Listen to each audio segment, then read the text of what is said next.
Hello friends, कैसे हैं सब। I hope सब ठीक होंगे, अच्छे होंगे, स्वस्थ होंगे और मस्त होंगे। आप सबका स्वागत है मेरे इस यूट्यूब चॅनल पे। तर आता थोडं मराठी व्हर्जनमध्ये येते। जसं की मी तुम्हाला सांगितलं होतं, माझी मदर टंग मराठी आहे।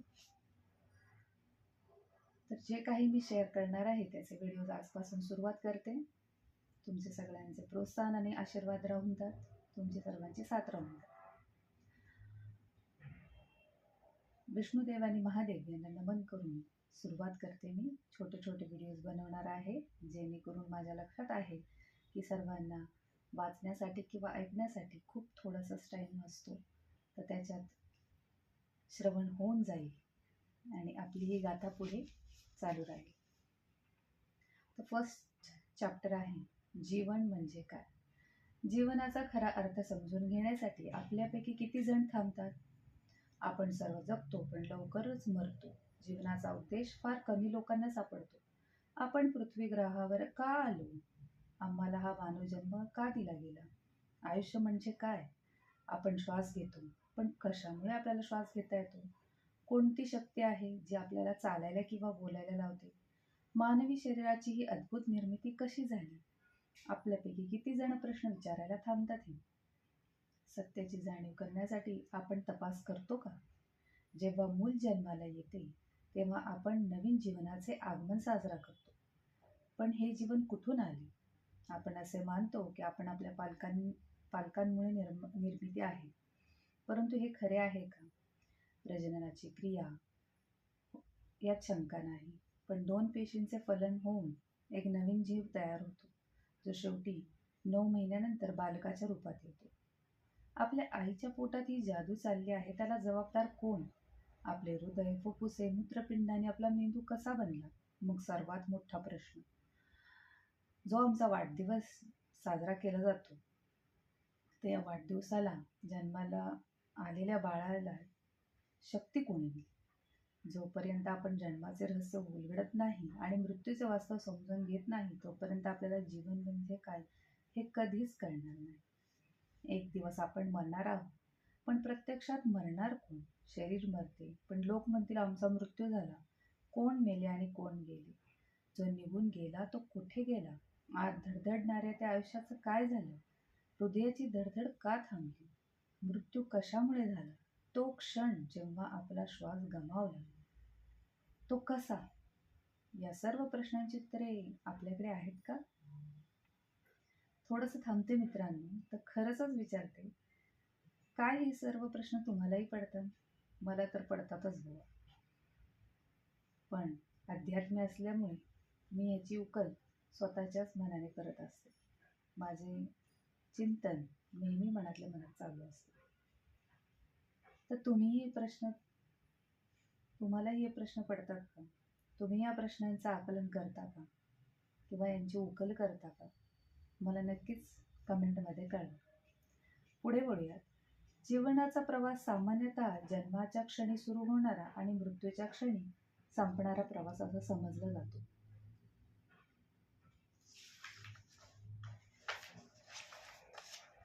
जीवन हे जे जीवन आहे ते कुठून येते। बहुतेक मानवतेसाठी एक रहस्य आहे। फार कमी लोक सत्याच्या शोधात जातात। आपल्याला जीवन देणाऱ्या देवावर आपण विश्वास ठेवतो, परंतु देव कोण आहे, देव कुठे आहे आणि देव काय आहे हे आपल्याला समजत नाही। आपण परीकथेवर विश्वास ठेवतो की आपण स्वर्गात जाऊ, पण स्वर्गात कोण जाणार। आपले प्रियजन आपले शरीर जाळतात आणि पुरतात, म्हणून नष्ट करत नाहीत का। आपण सर्वजण काय करू, आपण प्रार्थना करतो, परंतु प्रार्थना करताना आपण काय बोलतो ते आपल्याला समजत नाही। आम्ही एकमेकांना शुभेच्छा देतो, परंतु हे समजत नाही की जीवन नशिबात नाही। आपल्या जीवनात जे काही घडते ते कर्माचे, कृतीच्या नियमाचे परिणाम असते, हे आपल्याला समजत नाही। असे सार्वत्रिक कायदे आहेत जे पृथ्वीचे संचालन करतात आणि आपल्या जीवनावर नियंत्रण ठेवतात। योगायोगाने काहीही घडत नाही। आपल्या नशिबावर नियंत्रण ठेवण्याचा आपल्याला पर्याय आहे, पण जोपर्यंत आपण सत्याच्या शोधात जात नाही तोपर्यंत आपल्याला जीवनाचा खरा अर्थ कधीच कळणार नाही। थोडंसं थांबते।